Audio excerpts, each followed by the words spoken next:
My name is Penelope Chatterton. Welcome to Awaken the Dream. My friend Cynthia Francis Bacon is back with me this week to talk about crystal mineral healing. Last week we were talking about quantum healing, her psychic ability. It was so inspiring and uplifting, and now we're going to break things down a little bit, and you can share another, this feels like another field, but welcome back. Thank you, Cynthia, for having me again. Oh, my pleasure. Mineral and crystal healing. There was probably a lot more in that title. You and I had to try and break it down so we could fit it on the page. That's but right. How did this coincide with your work with quantum healing, or is this something new?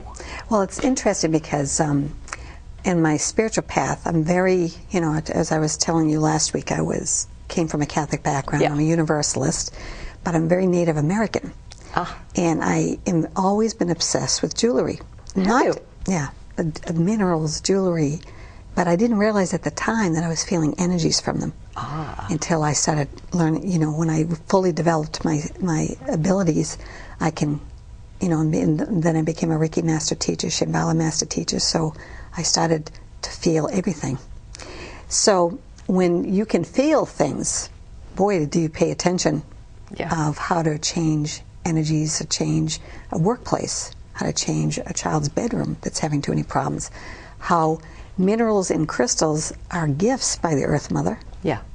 And she's given them to us to help change our consciousness. For an example, Lapis Lazuli is a beautiful blue stone. Do you have one on? No. I don't have it on. I have everything else. Lapis. Lapis is a beautiful blue stone with gold little speckles in it, which is pyrite. Oh. It's a very protective stone. It was actually seeded here from another planet through the writings and channelings of Edgar Cayce. Really? To help raise our consciousness. That's how powerful the mineral is. Oh. So we have been given gifts from other planets.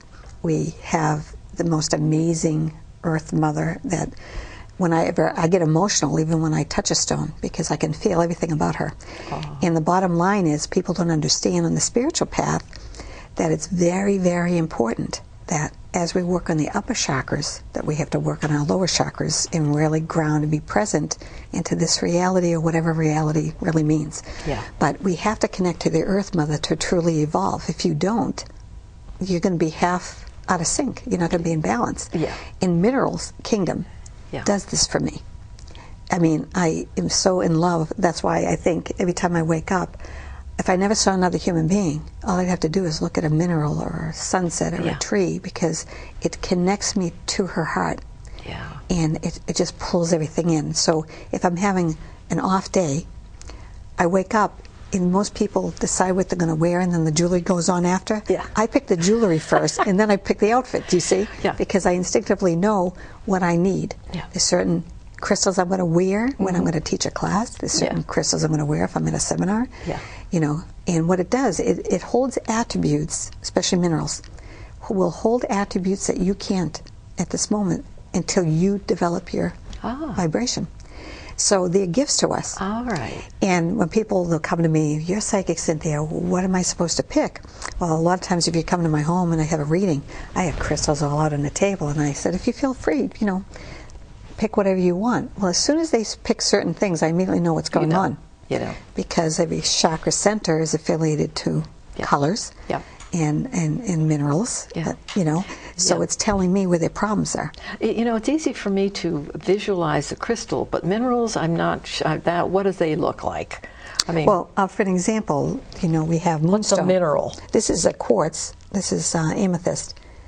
And that's a quartz. A quartz will naturally open all the chakras. It's a protective stone. So a quartz is different than a mineral. Oh, quartz is right underneath the diamond. So I can get the quartz part, but the mineral part. Well, mineral, moonstone. Now how come they look like they're all crystals, but they're not? Well, they view everything as crystals, but when I think of a crystal, I think of quartz, rose quartz, smoky quartz. Yeah. Amethyst is a quartz.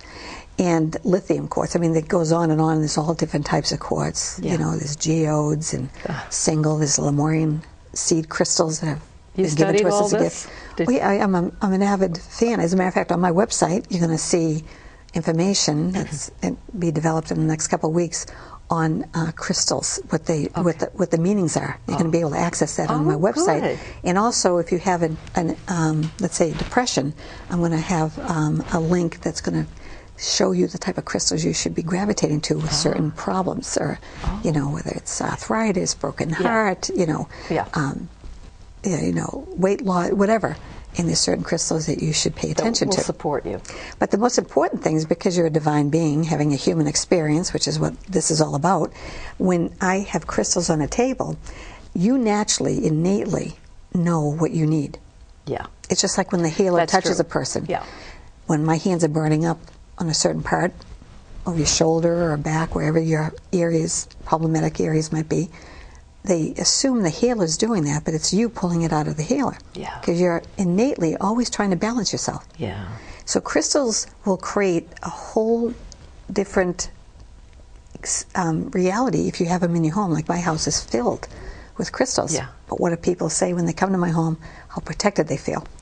You can program crystals to do certain things for you. How do you do that? Well, it's very simple. The quartz is programmable. And there's the silicon that's in computers. Okay. So you can take a quartz and go into a meditation, go inside the quartz, and now you're communing. Now you're connecting to the quartz. And another thing people don't realize, that all these quartz minerals have what's called crystalline beings. You can see them running around like little children sometimes. So your house is filled with all these beings.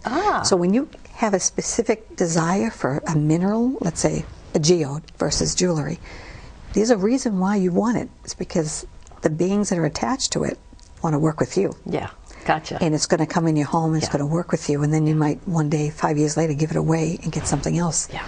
You see, because you're being drawn to certain things you need, and once you obtain that attribute, it might be another mineral, another crystal that you're going to be drawn to. Yeah. As you and we are drawn. We are drawn to. If this were on the table, there would be something that would just. And if I took a pendulum, which is great, to, if I put it over your energy centers, and let's say you picked up a rose quartz, and if I put that right over your heart, which is rose quartz is the heart chakra, it might not be fully open.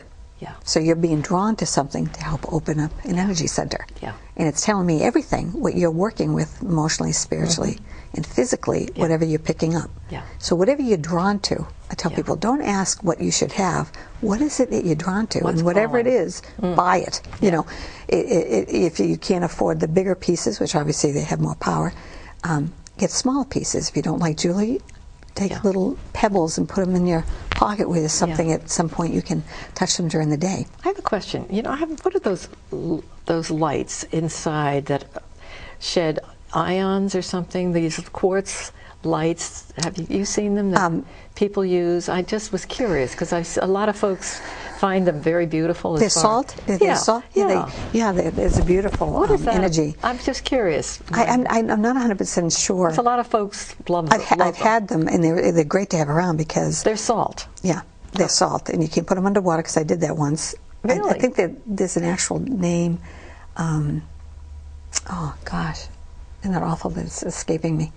But by mistake, it got near an air conditioner and it dissolved. No. But what it does, it brings serenity and peace. What does the ocean do? Yeah, that's true. The ocean, salt, and so when you're around, you're going to have a lot of peace. Yeah. And one of the best minerals out there is selenite. Selenite? Yeah, selenite they found in big, huge pillars of selenite in Mexico. I mean, they have pictures of them. You can actually look on the internet. Oh. Huge. And what selenite does, selenite never absorbs the negative energy. So it's a transmuter. So I put my crystals around all my selenite pieces. Yeah. So when I work with them during the day, they'll take hits for you. If something's sending in your aura, they'll take the hit. At the end of the day, they need to be cleared.